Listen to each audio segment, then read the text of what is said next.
All right, welcome back. Game 2 of the doubleheader.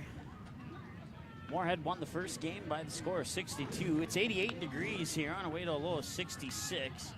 Looking at game time temperatures of about, could drop down to 82, which could be a good thing because it's really humid right now. Like, I need to go home and take a shower. That's how humid it is. So that's a good thing I'm alone up here in the position that I'm up, just kind of up top of the hill, and everybody's down there away from me. They don't have to deal with me here. Moorhead will be batting 10 when they come up to bat here in the bottom half of the first inning. So we'll have to switch our scoreboard again because apparently they flip-flopped who was home and away in this game. So let's see here. Lineup, options, swap. There we go. Now we're ready to rock and roll. Sammy Sanford, the first batter. I believe the ump just said 1 ball, 1 strike. So that's what we'll go with. First pitch comes across at about, we're going to say 7:37 this afternoon. 7:38 now on a 1-1 pitch. Swing and a miss, strike 2. Raya Opsal struck out a total of 12 in the last game. Their Moorhead 16U team, which is playing over on field 3 off in the distance there. Their pitcher got injured in that previous game. At least I believe that's what I was told. Whatever the reason, she's out of the game for whatever reason. So Raya Opsal went over to pitch for their team. And now your starting pitcher is Abby Rux for Moorhead Crush. And the pitch is sent. It dropped foul. Once again, my vision is blocked right in that portion where the infield meets the outfield there by the dugout. And that's about the same area where the other dugout blocks my view as well.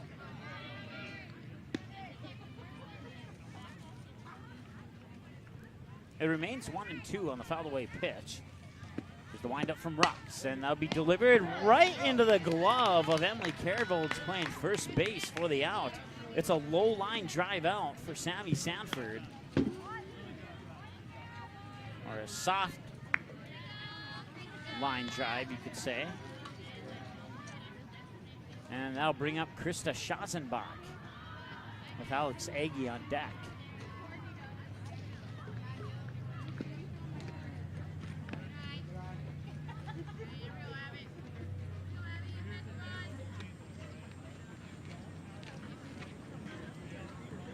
So once again, 1 away here in the top of the first. No score between Moorhead and Fargo. We are in the top of the first inning as the pitch comes across for a strike.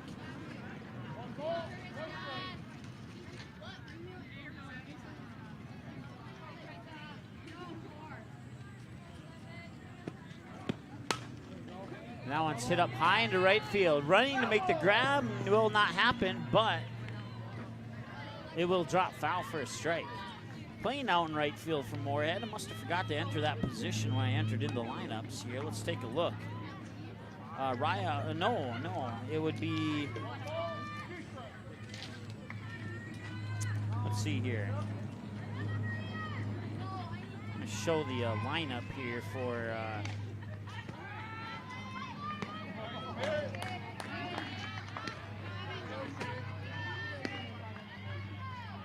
it's the second batter. I know that much for sure.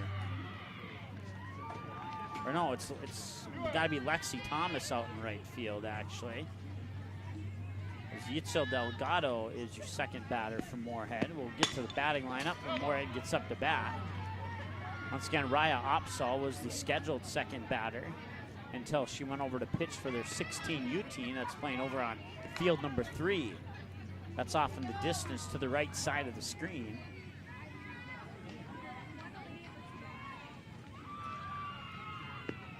Here's the windup and the pitch. Rux will send it, and it'll be, did she catch it?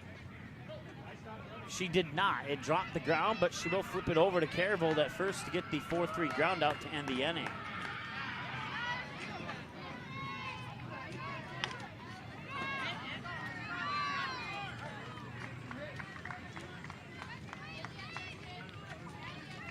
To the bottom of the first we go after this here on the ND Sports Channel. No score between Moorhead and Fargo.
All right, welcome back. It's no score as we head now to the bottom of the first. We need to put that into our scoreboard there as we had to adjust the home and away team on our scoreboard.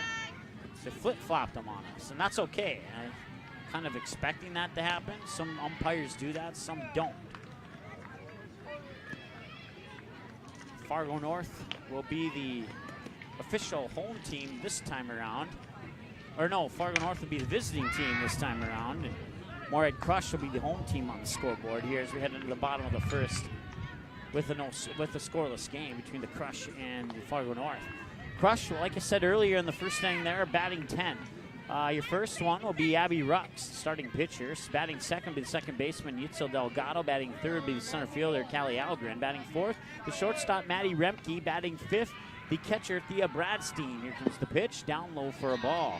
Batting sixth, the right fielder, Lexi Thomas. Batting seventh, the third baseman, Drew Severson. Batting eighth, the first baseman, Emily Careville. Batting ninth, the extra hitter, Sam Nelson. And batting 10th, the left fielder, Brenna Hildreth.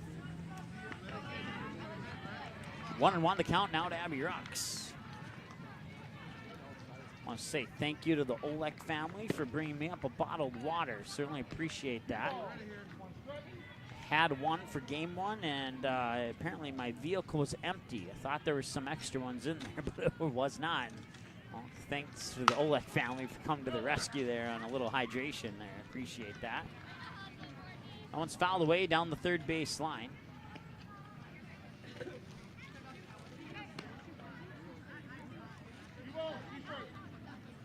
Seven minutes into this ball game here.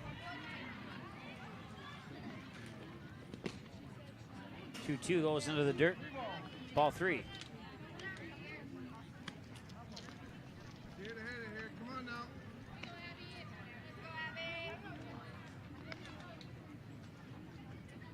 Here's the windup and the pitch. Now one's popped up, and Gabby Olek will make the catch. Takes a few steps to her right to make the grab, and that's one away here in the bottom of the first. 7 minutes into the ball game.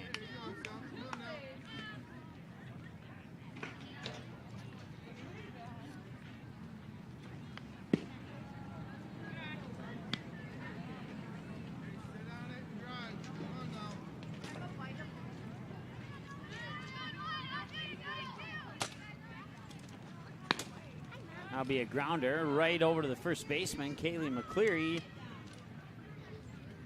Haley Ellebrock comes over to cover the first base bag, but McCleary will just take out Delgado on her way to first base.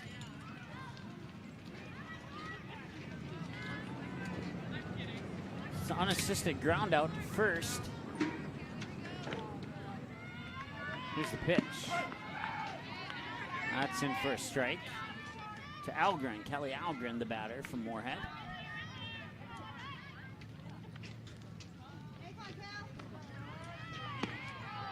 That pitch comes a little bit high to the outside, evens up the count at 1-1.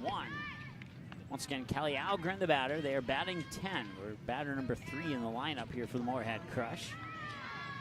And that pitch comes inside for another ball. Matter of fact, Algren had to kind of spin away from that one to avoid getting hit by it. One thing I don't know is that rule. I know they changed the rule in high school softball where you did not have to make an attempt to get out of the way of a pitch.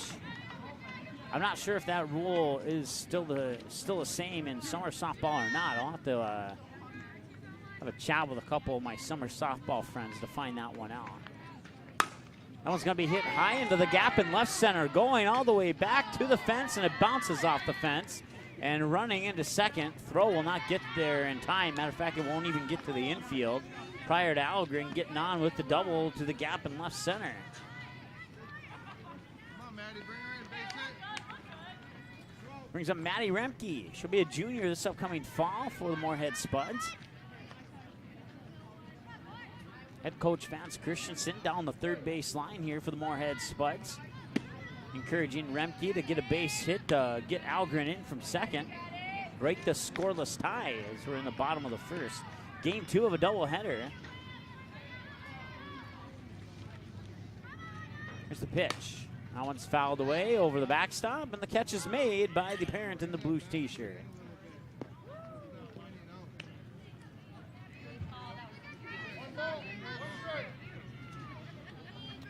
1-1 to Remke. We'll go around the bases here for Fargo North.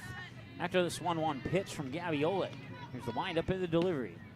In for a strike. Nice pitch there by Gabby Olick. So Gabby Olick, your starting pitcher. Alex Aggie behind the plate. Kayla McCleary, your first baseman. Haley Ellebrock at second. Callie Schazenbach at third. Check that. Shortstop.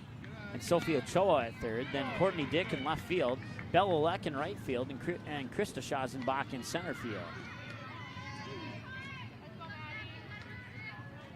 Here's the pitch. Swing and a miss. Got her swinging, and Olick gets a K on the scorecard for that one. And that ends the inning. We're scoreless 10 minutes into the ball game. Heading into the top of the second. Fargo North 0, Moorhead Crush 0. Back after this on the ND Sports Channel.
All right, welcome back. It is 88 degrees here in North Fargo, Mickelson Park. The first pitch is tapped foul by Sophie Ochoa for a strike.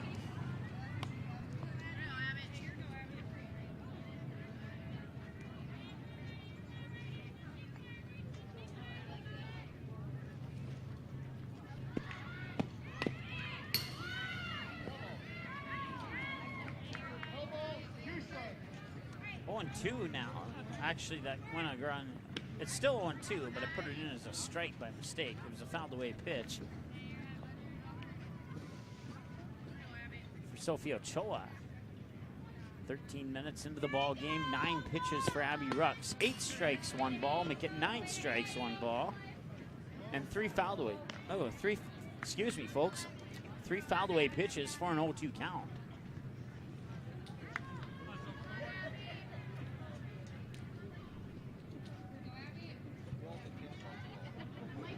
Here's the windup in the delivery, up high for a ball.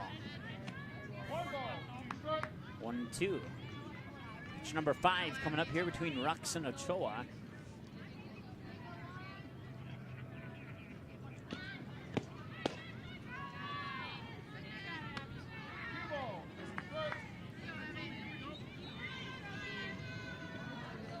So after 3 fouled away pitches, back-to-back balls thrown by Rux. And that will be a ball 3. So it's a full count now, 3-2. Abby Rux, 4 balls on 13 pitches. That means the other 9 have been strikes. There's the windup. And it'll be a 2-hopper into the glove of Delgado. Delgado will fire it over to Carvold and get the 4-3 ground out.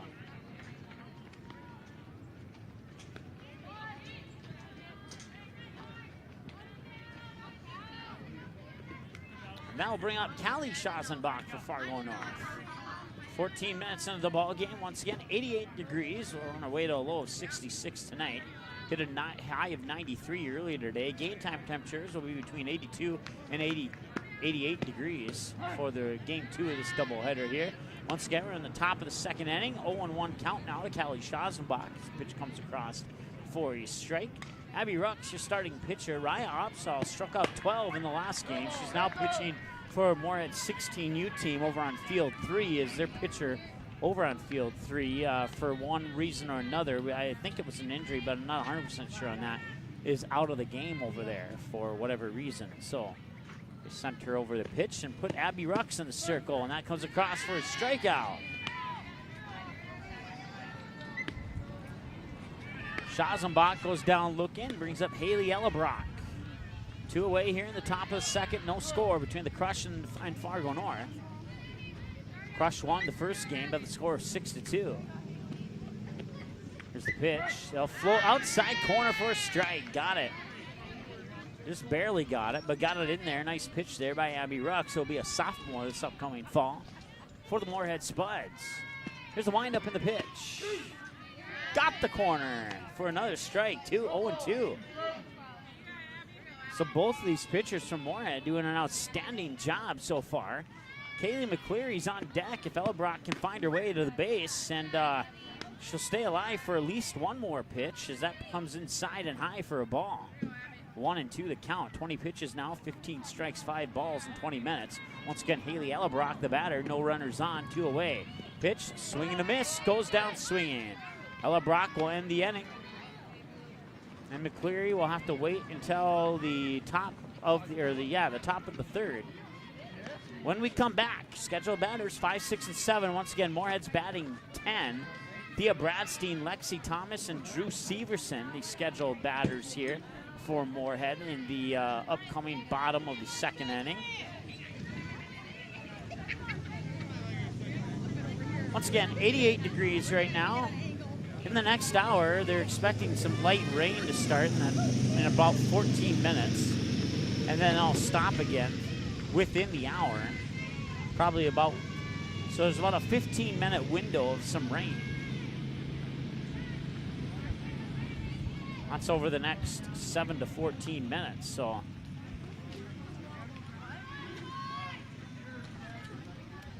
Be at about 82 by 8 o'clock tonight. Stay that way until through 9 o'clock. When 10 o'clock hits, we'll dip below 80 at about 79. Looking at daytime highs tomorrow in the upper 70s, low 80s. Expected to get to as high as about 84 tomorrow. That's through about the 6 p.m. Time frame of tomorrow. 4 minutes shy of the 8 o'clock hour here on the Andy Sports Channel. Mike Mason with you here for game 2 of the doubleheader between Moorhead Crush and Fargo North. Moorhead Crush won the first game by the final score of 6-2. And Raya Opsahl had her down unofficially for 12 strikeouts in that game. She struck out 7 of the first 8 batters she faced. All but one of those 7 went down swinging. Gabiolik winds up and delivers the pitch. Down low, but above the knees, high enough for a strike to the batter, Thea Bradstein.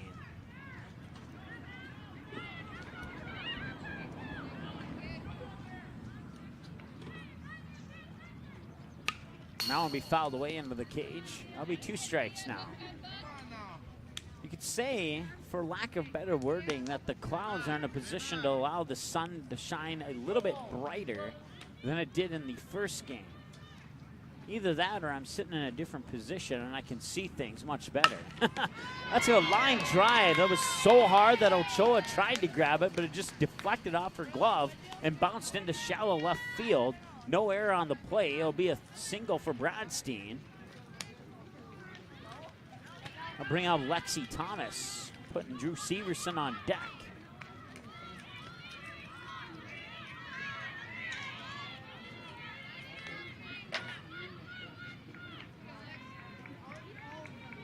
The windup in the pitch, showing bunts it foul over the fence to the right side of the batter's box towards the Moorhead Crush dugout. Fouled away for strike 1 to Lexi Thomas.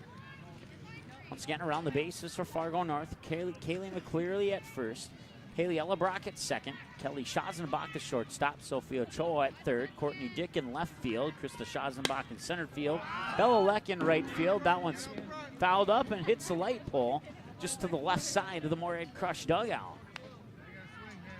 I don't, you may have saw the ball go that direction, but when it actually made contact with the pole, it may have been out of the camera angle. Let's see if I can move it up a little bit without losing the general overall view of the field, but I can't get it high enough to see the top of the pole. Not that that's super important, but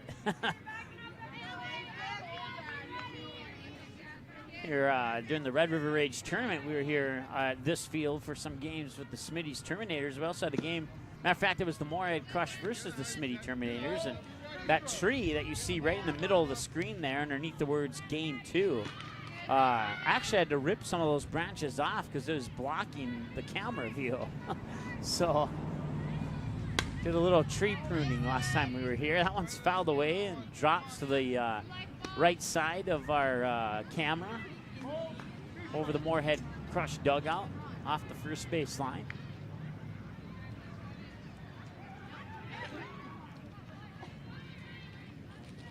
Here's the windup from Oleg, and that'll be shot out into left field, and matter of fact, it won't make it to left field before it drifts foul.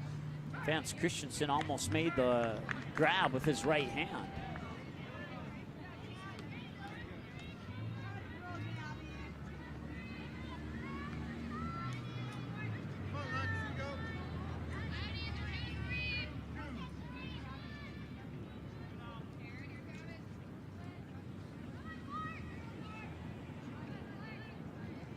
Now comes high and inside. That appeared to have gotten away from Gabby Oleg there.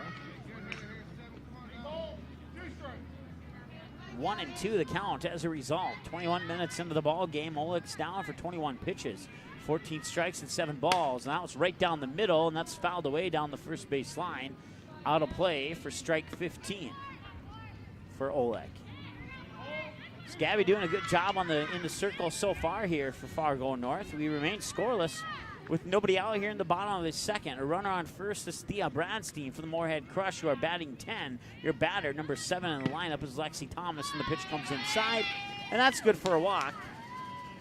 Up to first base and brings up Drew Severson.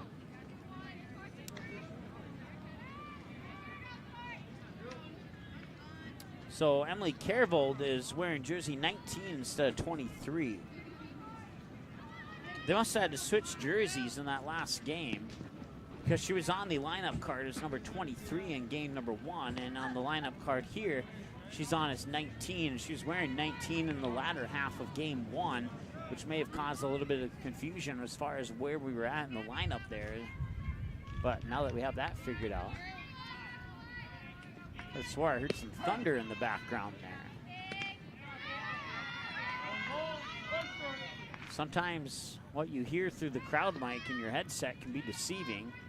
Without taking one of the 2 ears off, I cannot be for sure. That one's going to be bunt foul. No score, bottom of the second. Once again, Crush won in game 1 by the score 6-2. 1-2 the count, and out of Drew Severson. 2 runners on. Bradstein on second, Thomas on first. That one's popped up high. And right behind the third base bag, Sophie Ochoa make the catch. That's one away now. Runners will hold on their original bases at first and second. Once again, it's Lexi Thomas at first and Thea Bradstein at second. Thomas graduated from Moorhead last year. Bradstein will graduate this upcoming year from Moorhead High School. Here's the pitch from Gabby Oleg. That one's sent up high, right field. Just foul out of play over the Moorhead Crush dugout. Strike 1 to Emily Kervold. And now that she's come with the bat, we can go in and adjust her jersey number to match the one that she's wearing. And that'll be jersey number 19. So, swing and a miss there by Kervold for a strike. 0-2 the count. Gabby Oleg, your pitcher. Alex Hagee, the catcher. At first, you have Kaylee McCleary. Haley Ellabrock at second. Callie Schausenbach, the shortstop. Sophie Ochoa at third. The ground out to Ochoa. Step on the third base bag. Fired over to McCleary for the double play to end the inning. They'll strand 2. They'll strand 1 on base officially. So Kervold grounds into a double play at third base Bradstein out on the force out. And it'll be a 5-3 double play to end the inning and send us now to the top of the third. Once again, game 2 of the doubleheader. It remains scoreless between Fargo North and the Moorhead Crush. To the top of the third we go. Scheduled batters 7, 8, 9. Kaylee McCleary, Courtney Dick, and Bella Leck due up for Fargo North. We'll keep it right here during this inning break. We have no sponsors for summer softball. That's okay. So we don't have any commercials to play.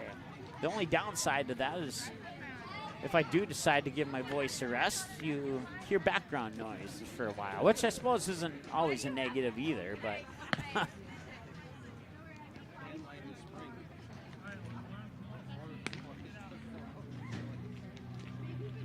sometimes the camera gets a little off-centered there. I think it slowly fades to the right. Maybe I bumped the table or something, and that's what causes it. With that in mind, let's just move the table over a little bit. There we go. We'll see if that changes everything. Now I gotta move my seat over a little bit to make the adjustment there.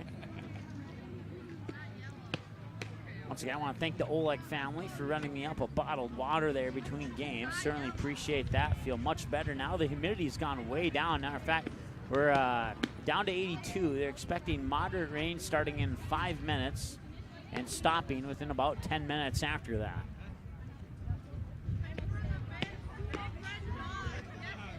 So that is not thunder. It is just wind that's blowing directly onto the crowd mic, which is pretty much right in front of us there. You can see there, our crowd mic is right there in front of us.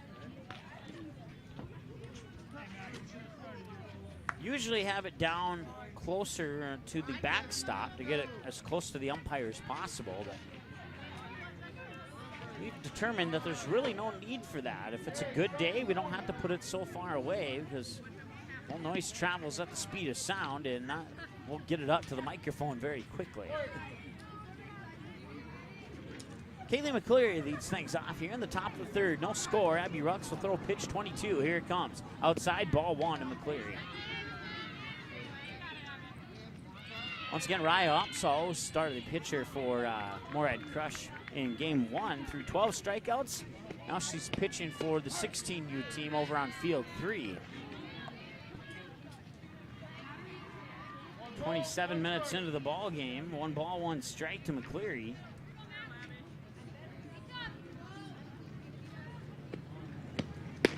Swing and a miss for McCleary, strike 2.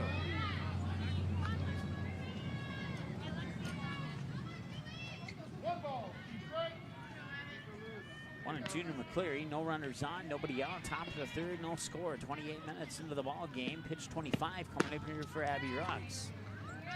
Pitch will miss for a ball. 2-2 the count. Got it. We're gonna have a substitution here for Sammy Sanford. It's gonna be Gabby Olek.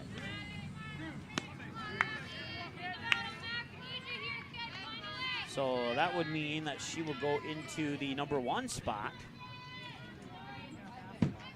potentially as a designated player.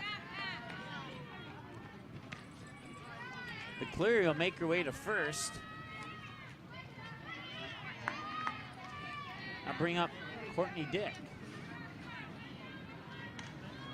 which would put Bella Leck on deck, and then Gabby Olek, as aforementioned, batting for Sammy Sanford, right behind Bella Leck. And we will get there too, barring a double play.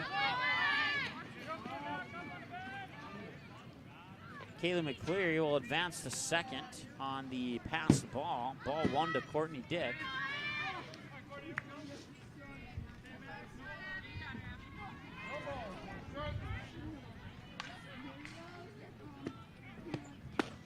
Swing and a miss for another strike. Or the only strike so far. 1-1 the count to Courtney Dick. Once again, Bella Leck is on deck. The next pitch here for Abby Rux will be pitch number 30. 19 strikes and 10 balls. 29 minutes into the ball game. This pitch, a swing and a miss. And Courtney Dick's down to 1 strike remaining.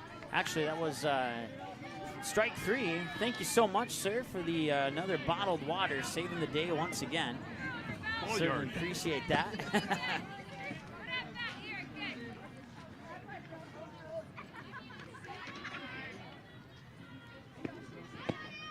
So that's another strikeout for Rux. And that one's fouled away back into the cage for Belalek.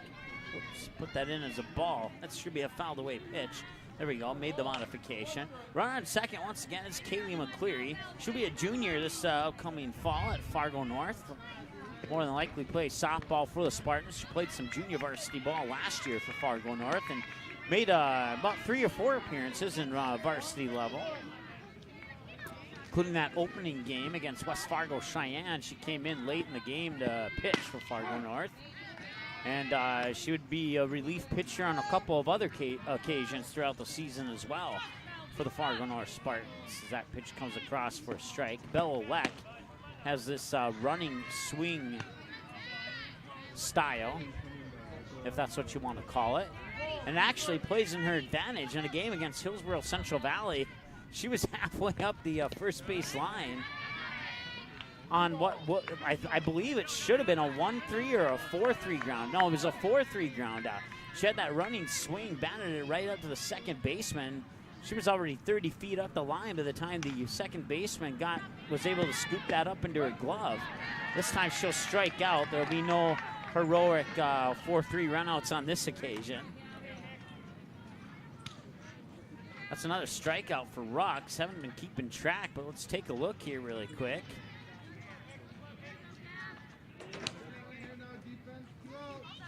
1, 2, 3, 4. I have her down for 4 strikeouts so far. So between the two pitchers, 16 strikeouts. Here's the pitch. Bunt right down the middle. And she'll run out that throw. There's no doubt about it. And I'll put runners on the corners. Gabby Olick bunts.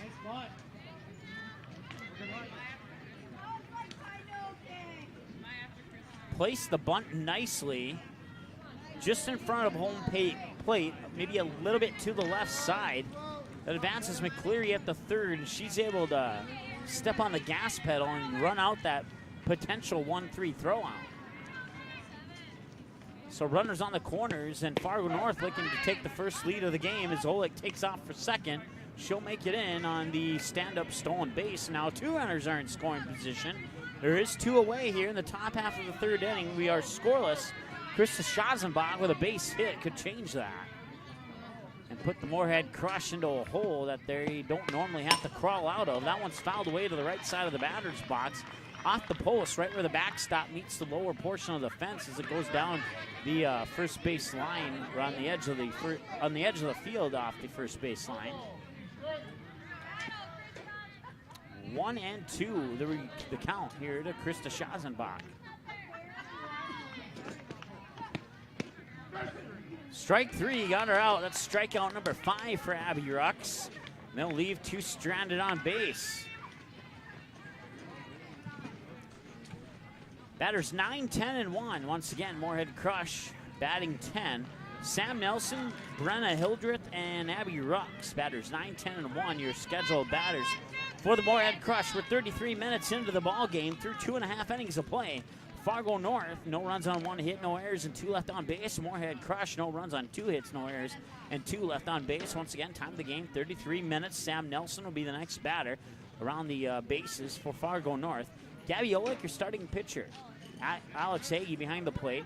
Kaylee McCleary at first. Haley Ellebrock at second. Kelly Schazenbach, the shortstop. Sophie Ochoa at third. Courtney Dick in left field. Krista Schazenbach in center field. Belalek in right field. Gabby Olick will throw pitch 33. When we come back after this short timeout, 34 minutes into the game, scoreless to the bottom of the third we go here on the ND Sports Channel.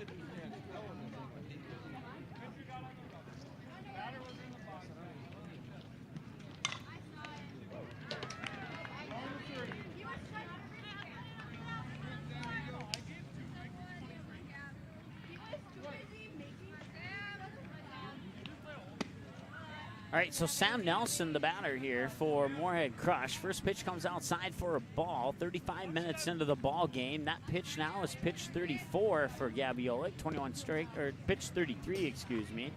Now it's pitch 34. 2 balls, no strikes to Sam Nelson on 34 pitches, 21 strikes and 13 balls. 35 minutes into the ball game. 82 degrees. Supposed to be some light rain happening, but it's not happening. At least not where I'm sitting at. Here's the 2-0. Swing and a miss, strike one. It floated to the outside. May have caught the corner anyway, but it could have maybe have been a ball as well. But the swing and a miss will make it a 2-1 count to Sam Nelson once again. The Moorhead Crush batting 10, so batter number 10 is on deck right now with Brenna Hildreth. 35 pitches, 22 strikes, and 13 balls for Gabiolik. Strike 3 comes across the plate. That's actually 37 pitches. And let's undo that. That was a strikeout looking, not a strikeout swinging. That does make a difference in the stat book.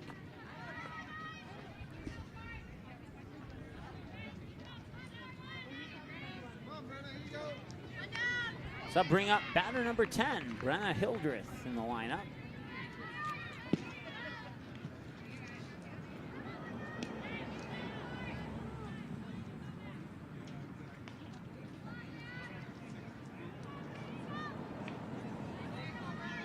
Nice night here in Fargo. That one's going to be popped up into right field and just foul for a strike. May or may not hear the national anthem in the background. One of the Fargo teams, Fargo Bombers or Fargo Post 2, is playing at Jack Williams Stadium, just about, I'd say 100, 150 yards to our left. Pitch. That one's sent up high to left field and going back to make the grab. It's over the head of Courtney Dick. It'll drop for at least a double, and she'll put on the brakes there at second base.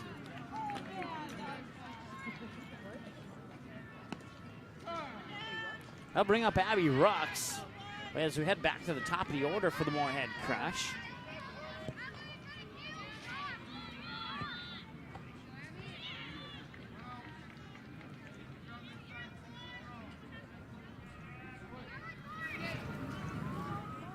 Here's the pitch from Oleg. Swing and a miss. Just got a sprinkle on my hand there as I went to make a volume adjustment.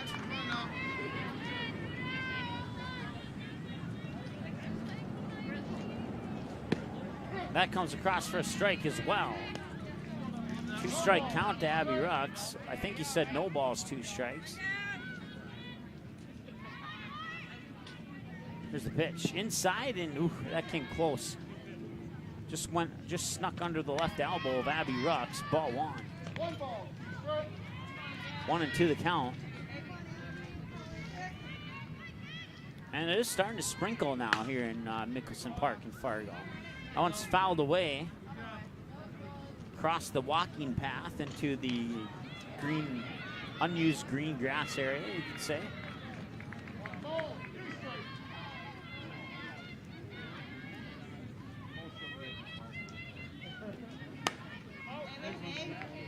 Says that the rain will stop in about 7 minutes. That one's fouled away here. So that's good news. If it's going to stop in 7 minutes, it won't get much stronger than it is right now.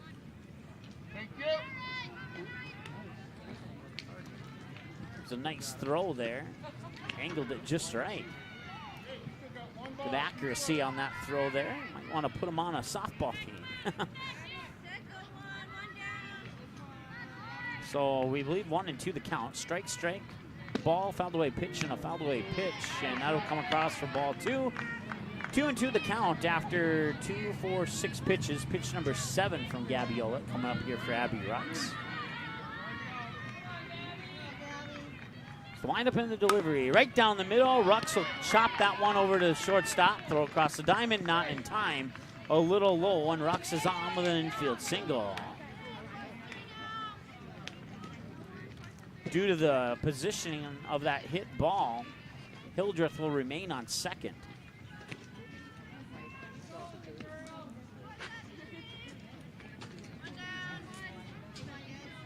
One away, 40 minutes into the ball game. There's a 90-minute time limit on the game. I did ask about that.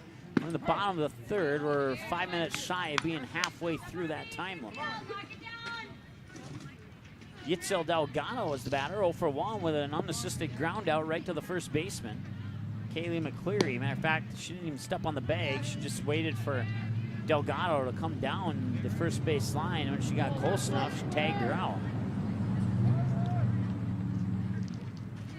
There's the wind up from Oleg, and she'll send that one right down the middle. Now he popped up. Oleg runs back, makes the running grab, and now she'll run over to second base to make the double play. Nice play there by Gabby Oleg. As Delgado will pop out. And then that'll be a 1-1 double play, I guess you could say. I'm not exactly sure if that's how it goes into the books or not, but that's how we'll put it into the books here. And I have a lot to say. A 1-1 double play. That's the first time I've ever called one of those.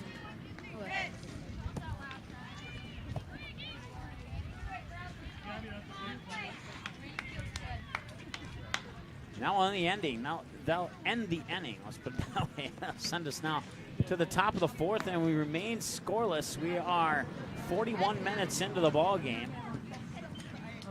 That makes us 46 minutes away from the time limit as we head into the top of the fourth.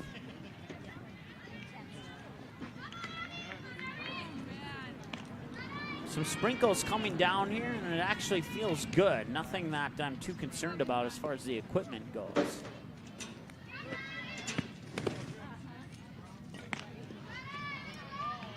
Basically, the camera and the computer are probably the two that I'm most concerned about, but a little bit of dust on here. Can use a little damp cleaning, I guess you could say.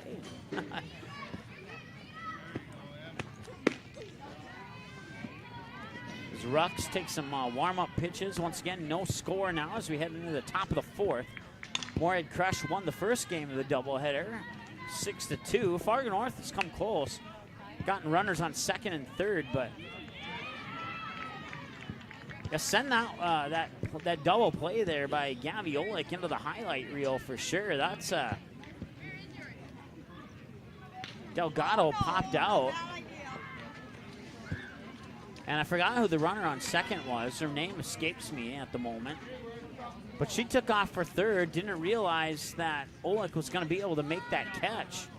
She had to make a running catch going back towards second base. She caught the ball and kept running and got the runner out at second. She did not tag on the bag to take off for third.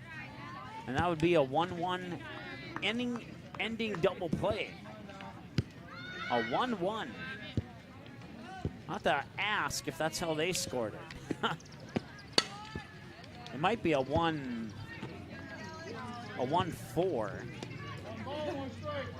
No, it wouldn't be. It'd be a 1-1 because they base it upon the position players who make contact with the ball, and the only position player to make contact on the ball was Gabby Oleg. So it would be a 1-1. That one's popped up on a 1-1 on a 1-1 pitch count to center field, where Kelly Algren will come in and make the grab.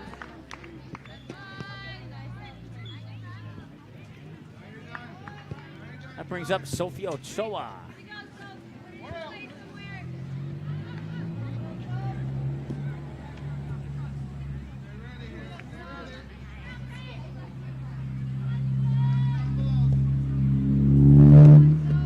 Here's the pitch.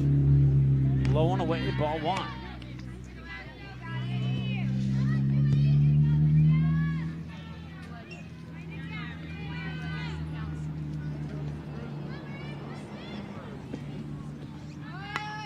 And now showing bunt. She'll run up the first base line. The throw will go over the head of the first baseman, Carebold. And now go into right field, and that will advance Ochoa all the way over to third.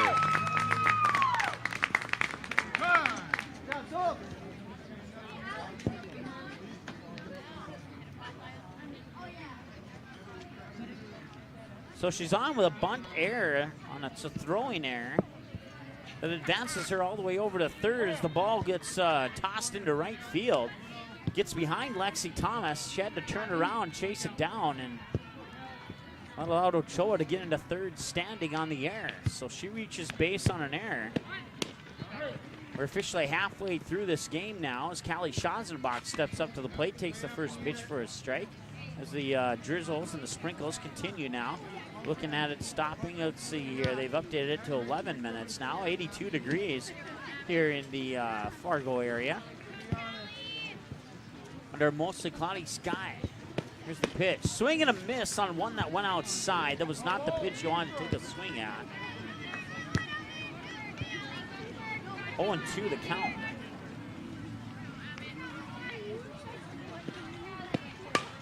That'll be line fair down the first base line. That will score the first run of the game. It will be an RBI single for Callie Schazenbach, scoring Sophie Ochoa from third as the raindrops get a little bit bigger now.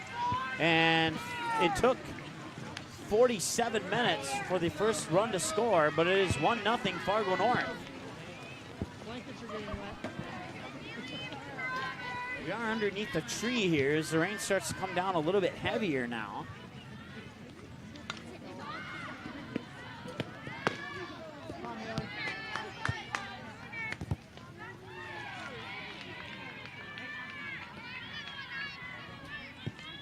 During the next inning break, I'll have to go roll up the window on my vehicle here.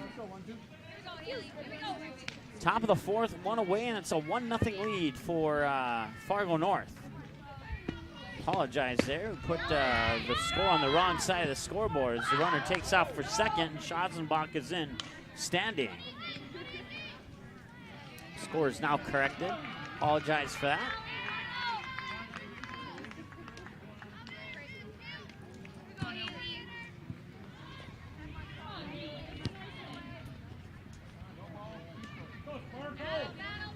Oh, 0-2 to Haley Elbrock. Here's the 0-2 pitch. Swung on, fouled down the first base line. It'll remain 0-2. That's 50 pitches now for Abby Rux. 37 strikes and 13 balls. 47 minutes into the ball game. 2 minutes past the halfway mark here. 90-minute time limit on this one. This one is going a little bit slower than the first game did. It remains 0-2. Swing and a miss. Ella Brock goes down on strikes. That's another K for Abby Rux. I believe that's 5 now, and that'll bring up Kaylee McCleary with 2 away and a runner on second, Callie Schazenbach.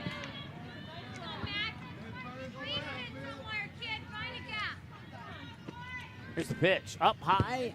Check that, McCleary. It appeared that she wanted to swing on that, but at the last minute decided not to, and that was a good choice. It came from the outside in, floated low, but high, waited, got across the plate high enough for a strike to make it 1-1. It was a nice pitch there by Abby Rux. May or may not got a little bit of help from the breeze there. That'll be a short hit down the third base line. McCleary will be thrown out at first, and that will end the inning. So it'll be officially a 1-3 ground out to end the inning here, but Fargo North finally gets on the board. It's 1-0 heading into the bottom of the fourth. Fargo North, 1 run on 2 hits, no errors, 3 left on base. Moorhead, no runs, 4 hits, 1 error, and 3 left on base. Time of the game, 49 minutes. To the bottom of the fourth we go here on the ND Sports Channel after this short timeout.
All right, welcome back.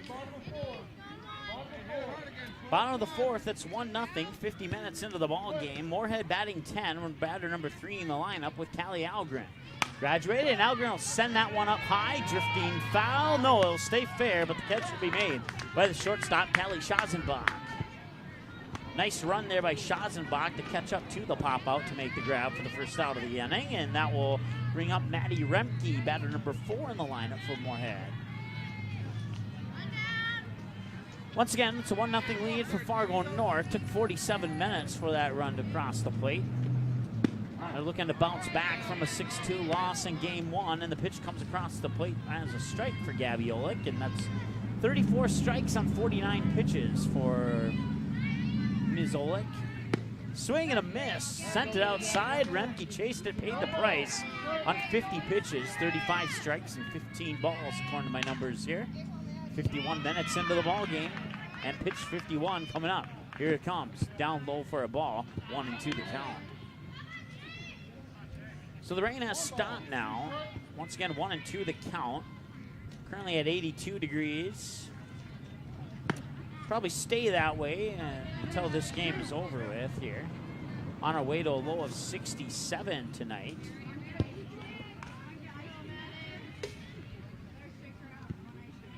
And here's the pitch. Swung on, grounded right to Schazenbach. Throw over to first to McCleary for the 6-3 ground out. That's 2 away.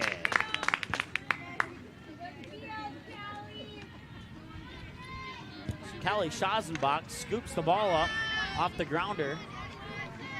And like a lightning bolt, fires it over to McCleary to get the 6-3 ground out. 2 away, and now Thea Bradstein, 1 for 1 with a single to left field. This time she wanted to go to left, and Olick mishandles the ball. Can she get it there in time? She does. It's a 1-3 ground out to end the inning. So it sends us to the top of the 5th. Scheduled batters for Fargo North: Courtney Dick, Belle Olick, and Gabby Olick. Batters 8, 9, and 1. It's a 1-0 lead for Fargo North. They're looking to add to that when we come back here in the top of the 5th on the Andy Sports Channel.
All right, welcome back. I think the just before we come back from the break there said 34 minutes left. So I look at the clock here.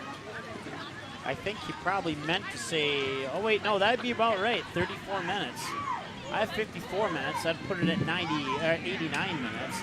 As the rain starts to come down a little bit harder here.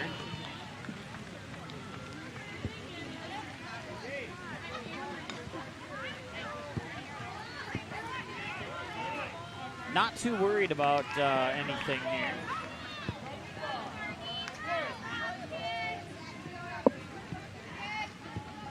The batter here is Courtney Dick. She did take a swing. It looks like she didn't really take the full swing, but it went far enough for a strike as the pitch came outside for what maybe would have been a ball. That makes it an 0-1 count. 55 pitches for Abby Rux in 54 minutes. 41 strikes and 14 balls. Just flip-flop the 1 and the 4. And now you can make that 15 balls. Stopping in 11 minutes.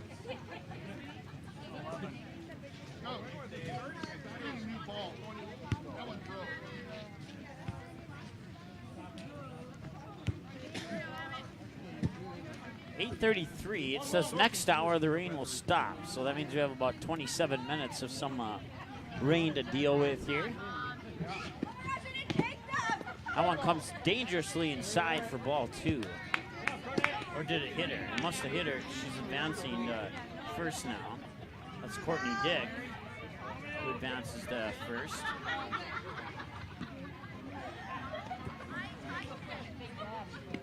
Bella Lack struck out her last time at the plate. See what she does this time around.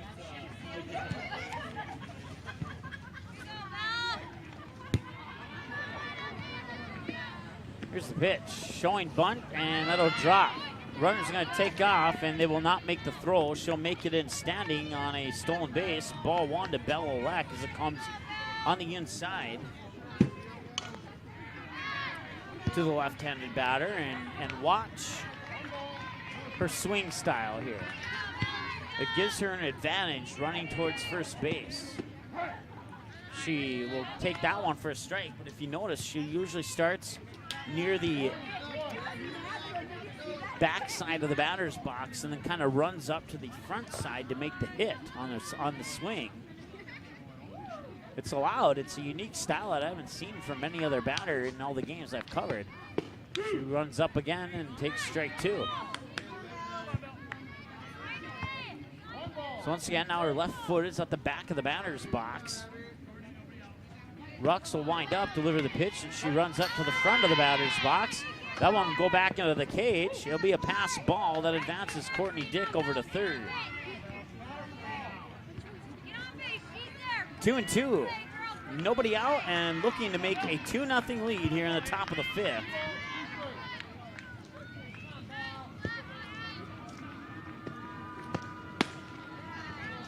That'll be a strikeout. They'll put one away. So Olek strikes out looking this time around. Once again, runner on third.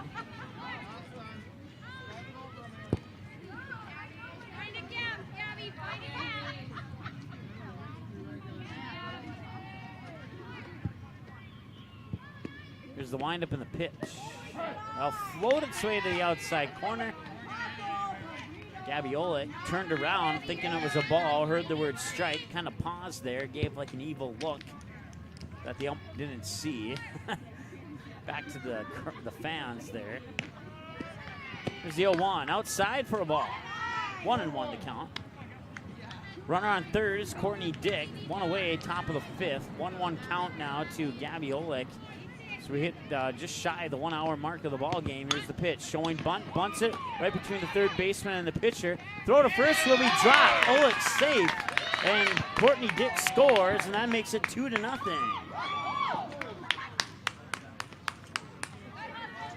And it appears we might have an injury at second base. Time is called, and Vance Christensen is making his way out of the dugout. As Callie Algren, the center fielder, came in. And I didn't see what happened there because I was looking at first base when the event occurred, but she ended up on the ground. And it looks like she's going to make her way back out to center field, and Christensen will turn around, head back to the dugout here for the Moorhead Crush. So Olek's on with a bunt. A bunt error, you could say. It was a.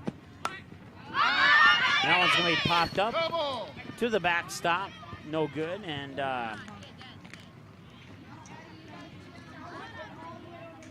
Olek, the runner on second, got there via the error. It's the RBI era, so it will be going to the books as 0 for 1, but she'll get credit for an RBI.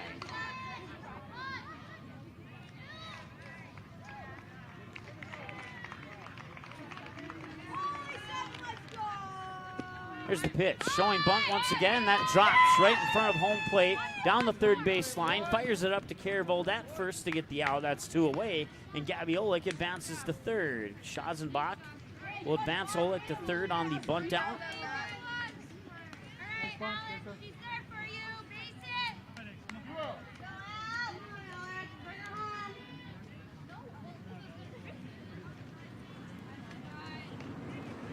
Two away, runner on third is Olek, and now the batter is Alex Agee. Here's the pitch. Swung on. Line drive right over to Caribold at first. That'll end the inning. Nice awareness there by Caribold. She had to kind of lean back and move to her, her left. I had to think there for a moment. But she made the grab, and that will end the inning as Aggie line drives out to the first baseman. That'll bring up scheduled batters 6, 7, and 8 from Moorhead as we head to the bottom of the 5th. Your score, 2-0. Fargo North leads over the Moorhead Crush. Back after this on the ND Sports Channel. Let's go.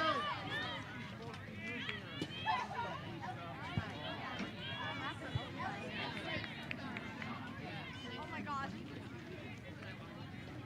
They expect me to remember all this. Remember what? All of this.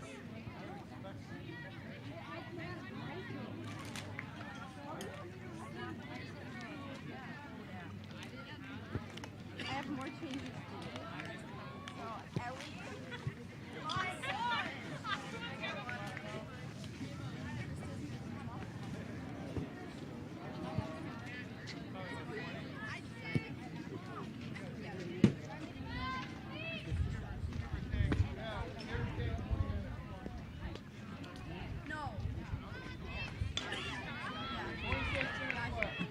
Sorry, they have me remember all these things, but I can't remember because I'm on so many drugs.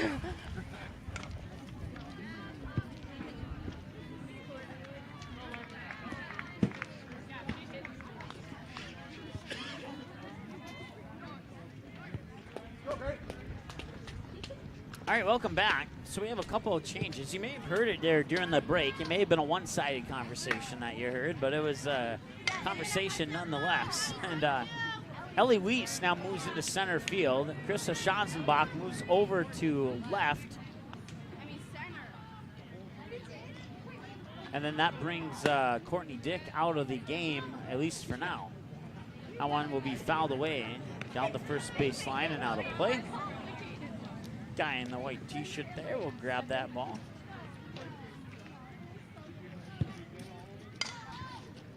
Here's the windup on the 0-1. Swing and a miss. Bat went high, pitch went low, strike 2. Bottom of the 5th, it's a 2-0 lead for Fargo North. They lost the first game 6-2. Right now, they've held Moorhead scoreless. That one comes up high. Lexi Thomas had to lean back a little bit to avoid that one. Ball 1 and 2 as we hit the 1 hour, 3 minute mark of the game. It means we have 27 minutes left of this game before the time limit would go into effect. We're in the bottom of the 5th. I believe the rule is if it starts, it will end. That's going to drop fair, and no throw first will be made. Olick pumped the throw over to first, saw there was nobody covering the bag, and decided not to throw it. And that was a good decision. Otherwise, Thomas would have been on second easily on what would have been an error, but good choice there by Olick to salvage what Fargo North could out of that play.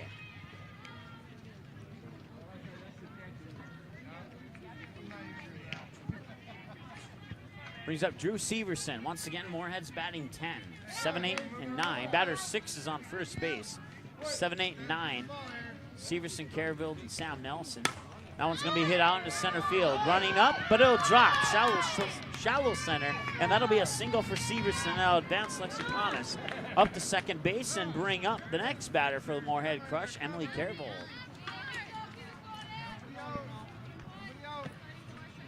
Two runners on, nobody out. Caribold ground out on a 5-3 last time at the plate. On deck is Sam Nelson. Right behind her is batter 10, Brenna Hildreth. Olick, 58 pitches. 41 of them have been strikes. Not that one, though. That's ball 18. So the next pitch will be pitch number 60.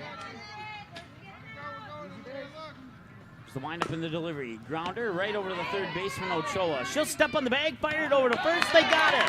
A double play. Caribold grounds into a double play. Another 5-3 double play.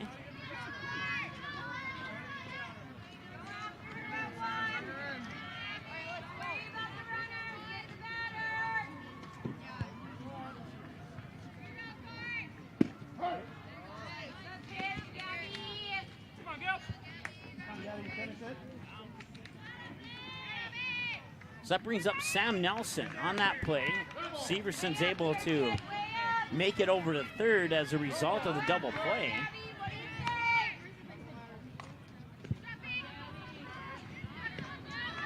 She's had 2 of those now. She could end up being our player of the game if Fargo North wins this game. Strikeout, of course, Gabby Olick, a good candidate for that nomination as well.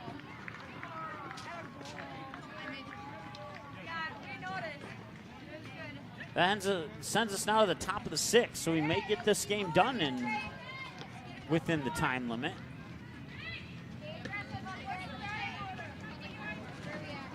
A nice 5-3 double play on the force out, plus the toss over to first for Sophie Ochoa to really pop the momentum balloon of the Moorhead Crush. We head to the top of the 6th now. Fargo North hanging on to a 2-0 lead over the Moorhead Crush. Crush took the first game by the score of 6-2. Stepping up to the plate will be Sophie Ochoa. Scheduled batters are 4, 5, and 6, the middle of the order. Ochoa, Schazenbach, and Ellebrock. That's Callie Schazenbach.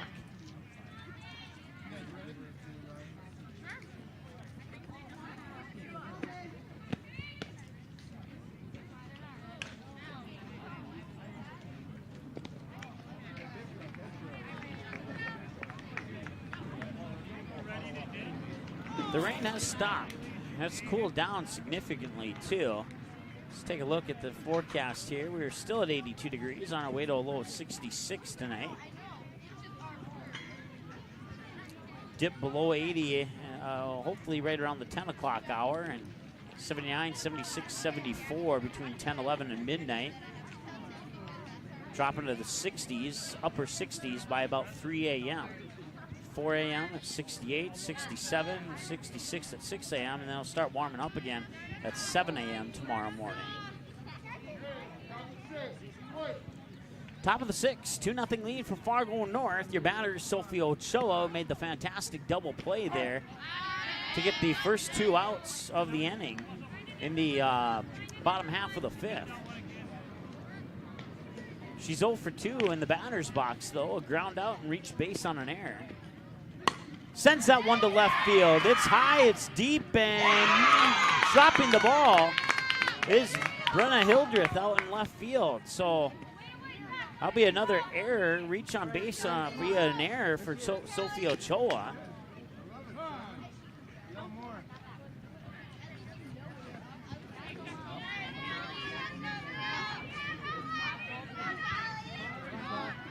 So errors cost Fargo North in the first game, and now errors are causing trouble for the Moorhead Crush here in game number 2. I have the Crush down for 3 errors, Fargo North for 0. Pass ball goes into the backstop, and advancing Sophie Ochoa up to third.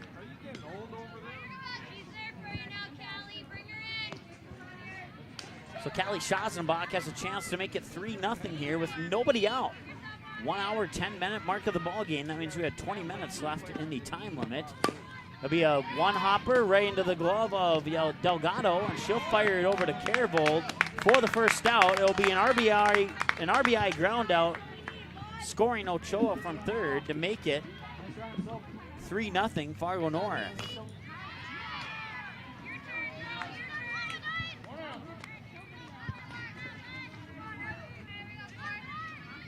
So an RBI 4-3 ground out, scoring Ochoa from third, and now Ellebrock steps up to the plate. She'll ground that one right over to the second baseman, I believe that was. No, it was the first baseman, Emily Carvold. So it's an unassisted ground out, and it looks like we're gonna have another change. Ava's batting! Okay, got it. Ava is batting instead of Haley Ellebrock. You know, she has that brace on her right leg there, but I'd say put her in. That was a pretty quick run with a brace on. So Ava Kalbrenner is batting. It's one thing I love about summer softball. There's a few things that kind of bug me, but that's not one of them there.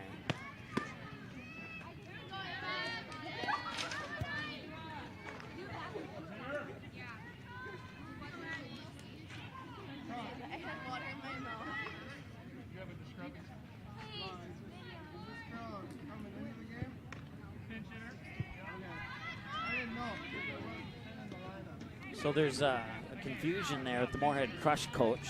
He's wondering if Ava Kalbrenner is a pinch hitter or just hitting this one time around. I believe she's actually come into the game.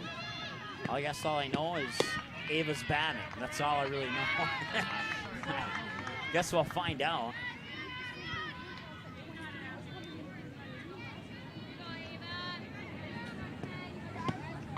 That one came inside, just barely missed hitting Kalbrenner.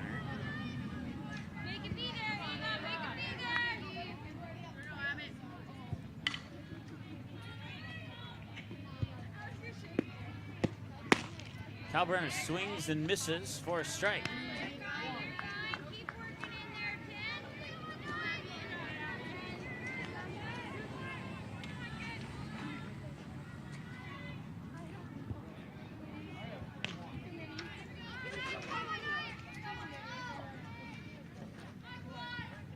I think the rain is done, so we can take off some of our protective equipment for the laptop.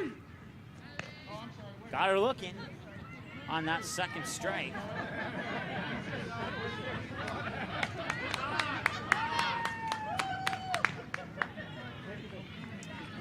He made the motion that Ava Kalbrenner struck out there, but then he admitted to his mistake. And now it's a strikeout, and now he'll just give the 2-strike call. So he balanced that one out there.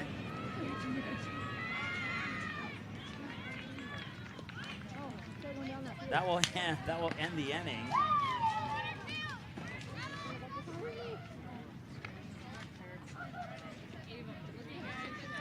Apparently that'll end the inning. I must have missed something here because I only had 1 out.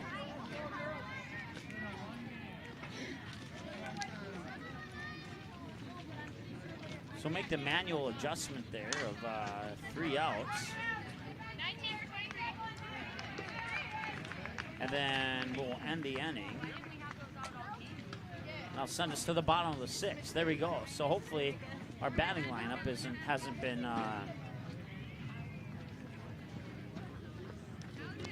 sent out of alignment, I guess you could say. Out of order is the better word to use. We get to the bottom of the 6th. Oleg, I think, remains on the circle, and she does, yep.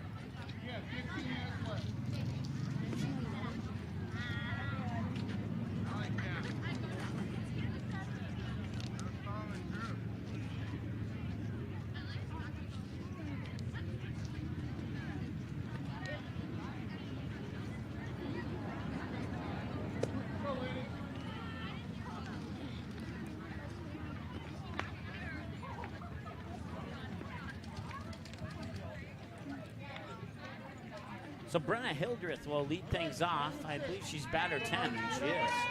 Once again, Moorhead batting 10. They batted 10 in the last game, but I didn't realize that. They'll come inside for a ball. And as a result, I kind of got mixed up in the batting lineup there. So I was subbing in players thinking that I had made a mistake. There's the pitch. High and outside for a ball. 2-0 the count now to Hildreth. 0 for 1 with a walk and a ground out. There's the wind up on the 2-0 pitch inside, and I didn't really get it. I mean, it appeared that it was coming right at Hildreth, but somehow it missed her. I don't know how the geometry plays into the roll on that one. Should have hit her, in my opinion. That one also comes inside. That'll be ball 4. So Hildreth walks on 4 pitches, and that brings up Abby Rutz. Back to the top of the order from Moorhead. Here in the bottom of the 6th, a runner on, no outs. They trail 3-0 to Fargo North. They won the first game 6-2. In game 2 here, Abby Rutz is 1 for 2 with a fly out and a single, and that one's going deep right center. Running for it, but not able to make the grab is Ellie Wiest. And now the throw to home. There's going to be a play at the plate, and she'll slide in safely. And it's an RBI triple for Abby Rutz.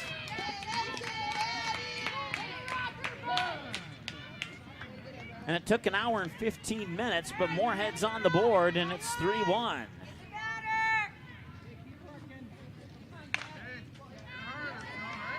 1 hour, 15 minutes into the ball game. That means we have 15 minutes left in this game.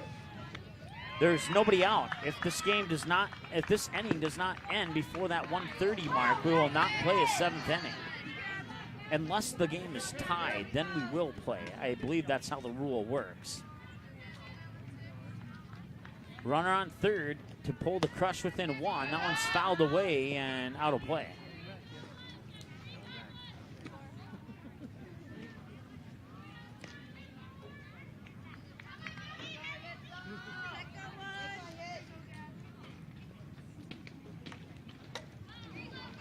Pitch comes inside, and it came inside, hit near the bottom of the barrel of the bat, more towards the handle. That allowed her to spin her whole body and foul it away down the third base line. Good for strike 2 on back-to-back fouled away pitches. Gabby Olick now on 70 pitches, according to my numbers. 48 strikes and 22 balls, 1 hour and 17 minutes into the ball game.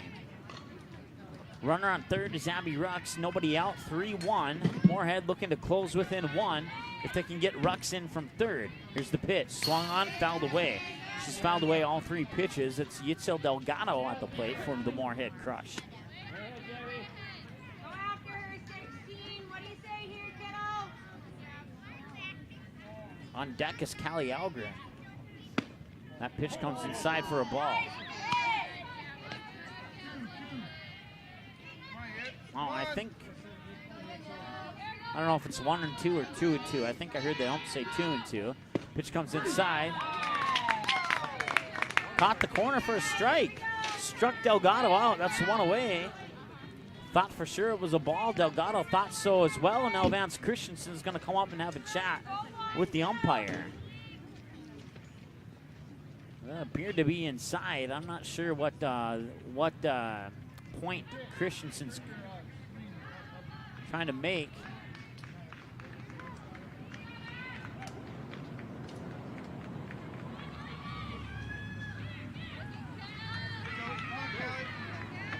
It appeared the umpire told Gabby Olick to do something. I can't see if those are socks or shin guards that she's wearing, but she made an adjustment to her legs after the umpire made the comment to Gabby Olick. And now Gabby Olick throws a strike to Callie Algren, 0-1. Pitch comes inside, 1-1. 1 away, Abby Rux, the runner on third. Moorhead Crush trail 3-1 here in the bottom of the 6th. 1 hour, 18 minutes, according to my numbers. Swung on, grounder right over to Schazenbach, the shortstop. Throw over to first is in time. Run scores, and that's 2 away.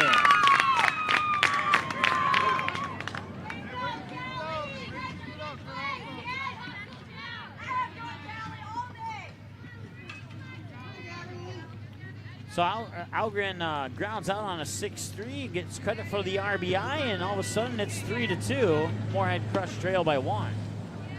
And the batter is Maddie Remke, 0 for 2. Struck out swinging and a 6-3 ground out over to Schazenbach, the shortstop, her last time at the plate. 2 away. If Moorhead can tie this up here.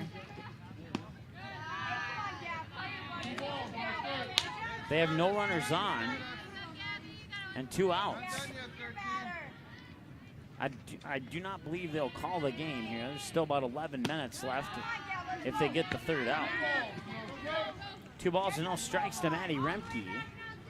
Tie and run at the plate. Go-ahead run is on deck, and Thea Bradstein. Here's the pitch up high. That'll be ball 4. Remke walks. And yeah, that's what I thought too. I had 1 less pitch there, and apparently it's 3 balls and a strike now, and Remke will continue to bat. When the ump sent her up, I just tapped in an extra pitch, but I had the right count. Here's the pitch now. Now we popped up, fouled away, out of play. Nobody will make the catch, and that'll bounce just to the left side of a broadcast station here. Now it's a full count. 3 balls and 2 strikes to Maddie Remke with 2 out. No runners on, 1 hour, 20 minutes into the ball game. Big pitch here for Gabby Olick. She's thrown 54 strikes on 82 pitches. That one's set on the left field, going deep. And making the grab is Krista Schazenbach, and that will end the inning.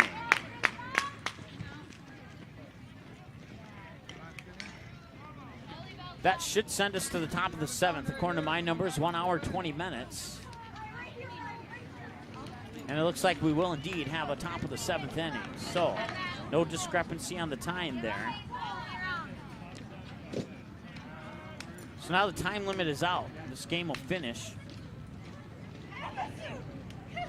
Regardless of how long it takes, Moorhead will have a chance to tie or win in the bottom half of the 7th inning.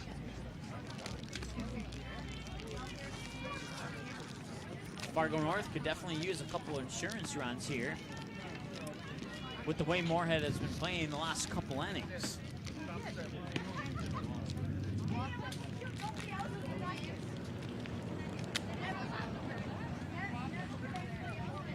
Of course, thanks to the play of Sophie Ochoa, some of that good play, the good batting, get the bats rolling from Moorhead Crush here, and it's been kind of equalized.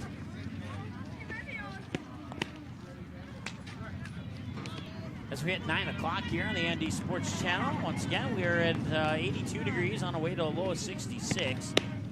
Looking to stay at the 82 degree mark through, we might dip down a little bit here over the next half hour or so.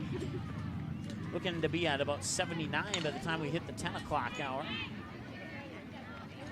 So game time temperatures for the remainder of this game between 82, 81, 80, and 79.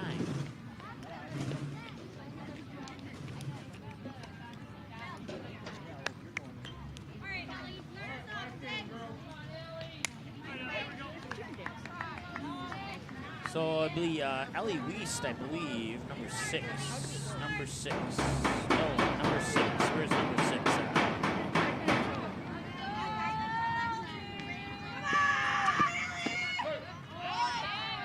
Ellie. Well, let's take a look at the paper line part.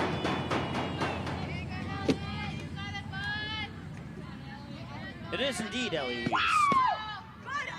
But she's wearing jersey number 6 instead of jersey number 14. Right? Yeah, Ellie Kraft is wearing jersey 14 today, according to the lineup card.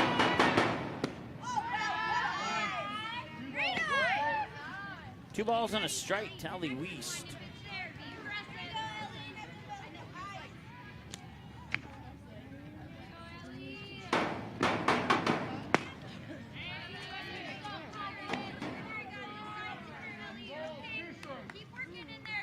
Two balls, 2 strikes now to Ellie Wiest. Finally got all the mix-up squared away in our software here. That'll be grounded. A 2-hopper, mishandled there by Drew Severson. And what a lightning-fast run down the line by Ellie Wiest. She's on with an error.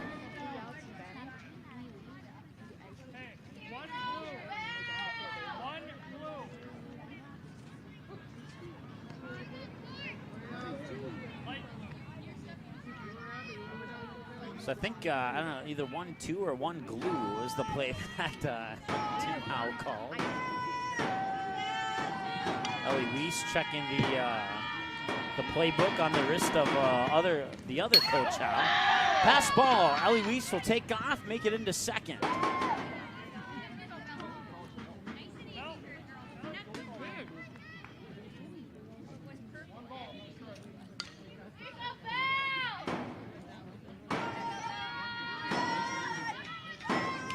Again, it's Bell Olek. Starts at the back of the batter's box, runs up, takes it for a strike.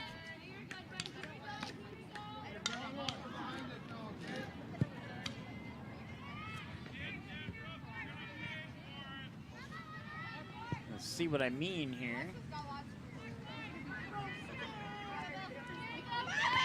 She'll start at the back of the batter's box and run up to the front. She'll bunt that one foul.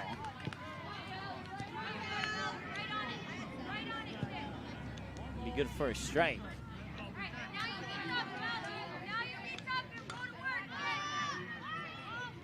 One and 2 the count. Bell Olek.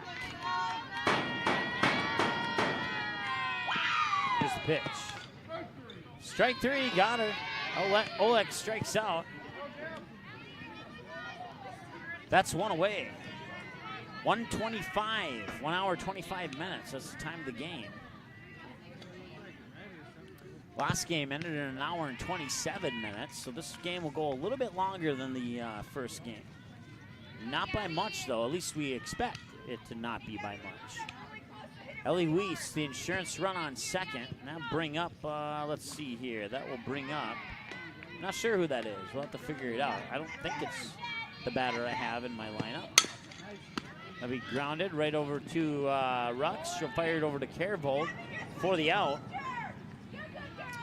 It was Gabby Olick. That's who I thought it was, but I didn't want to say anything unless I was sure. And so Olick grounds out on a 1-3, sending Ellie Weiss over to third. 2 away, and we'll see if Rux can deliver another strikeout here to the number 1 batter, who is, I think it's Schazenbach, I think. Here's the pitch, and it was Schazenbach. Krista Schazenbach fouls it away for strike 1.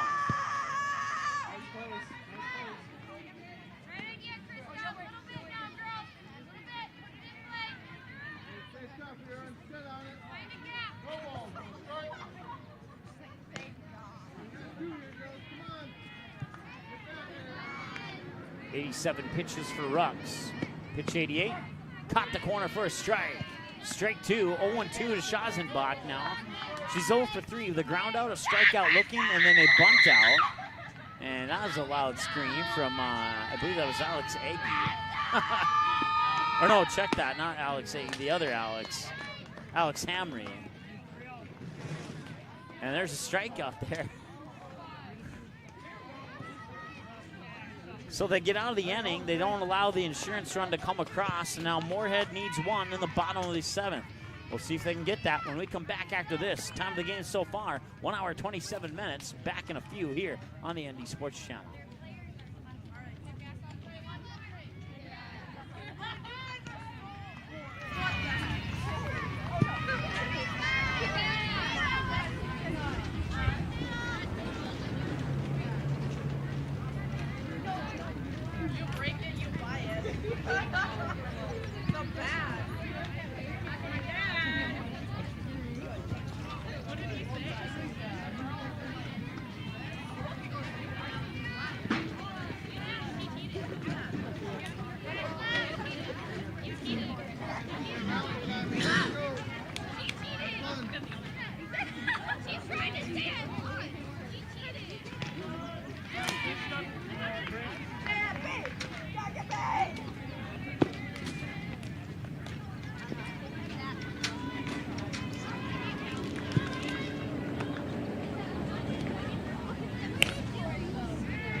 All right, Thea Bradstein, Lexi Thomas, and Drew Severson. Batters 5, 6, and 7. Pitch comes low for a ball from Gabby Olick. 1-0 the count to Bradstein. Moorhead needs at least 1 run. If they get 2, they win. 1 hour, 29 minutes into the ball game. We'll have to find out together if the game is tied, if they'll go to an 8th inning, as we just now hit the 90-minute mark of the ball game. That's going to be popped up. Olick will make the first out.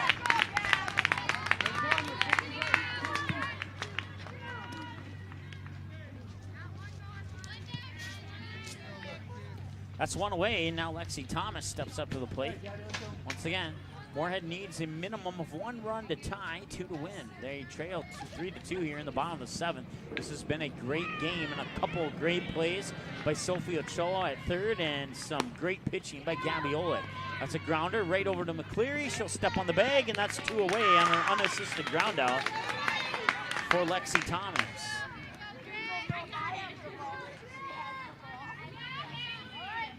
Drew Severson now steps up to the plate.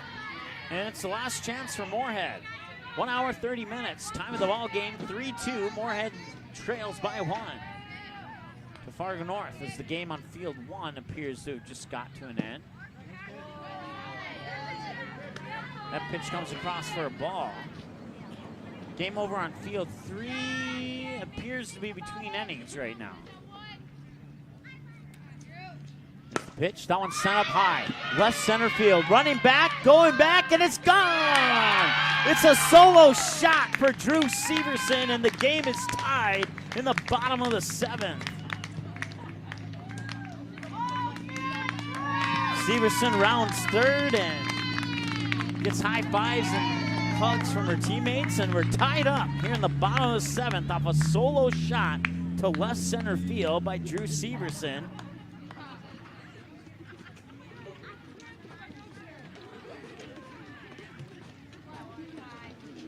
And like I said, folks, we will find out together what the rule is here on a tie.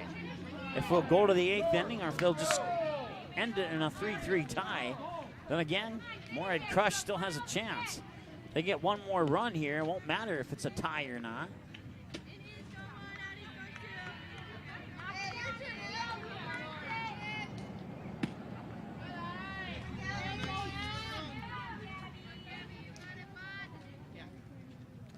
Emily Carvold, 0 for 2 on 2 5-3 groundouts. Her last 2 at the plate. This time it'll go right over to Schazenbach.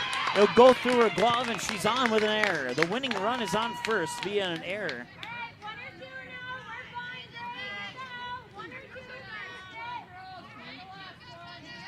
That's the first error of the game for Fargo North, and it may or may not cost them. Moorhead has committed 4, check that. Yeah, 4 errors, according to my numbers. Pitch comes inside, dead ball, it hit her. It hit her in the upper ankle area, and now there's 2 runners on, and a base hit could win the game with 2 out.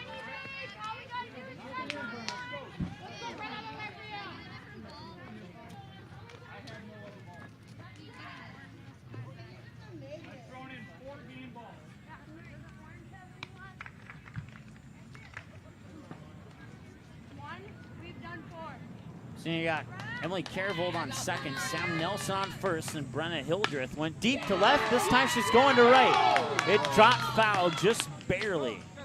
That could have been a play at the plate there for the game had it stayed fair. Strike 1 to Hildreth. She's 1 for 1. She doubled her first time at the plate, was walked her last time, I believe on 4 pitches, if memory serves me correctly. 3-3, tied up here in the bottom of the 7th off a solo shot at the bat of Drew Severson. Here's the pitch from Olick, lined over the head of Olick. And now the throw to first. They got it. That's 3 outs. It's going to be a 4-3 ground out. So they'll get out of the jam. The game is tied, and now the question is the game over? And it looks like it is. They'll end it in a 3-3 tie, and that'll be your final score. Fargo North 3, Moorhead Crush 3 is your final.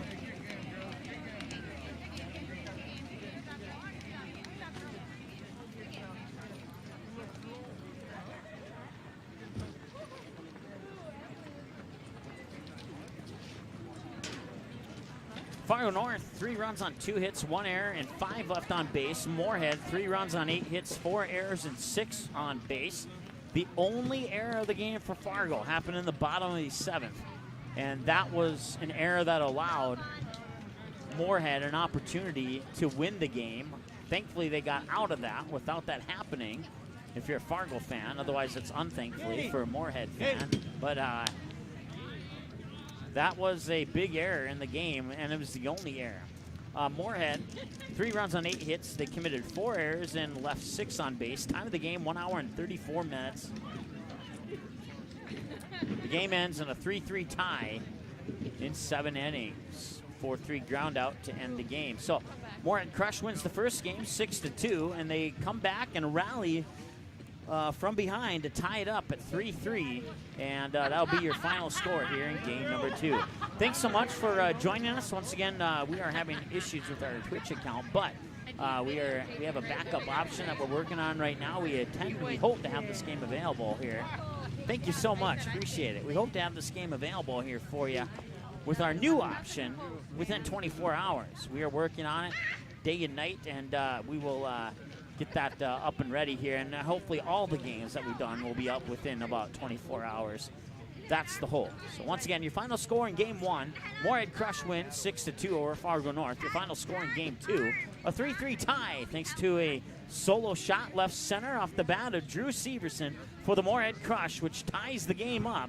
They weren't able to get their winning run across, but they were able to tie it and avoid the loss and avoid handing Fargo North a win. Thanks so much for joining us. Certainly appreciate it. You can check our schedule at ndsportschannel.com for our next upcoming games.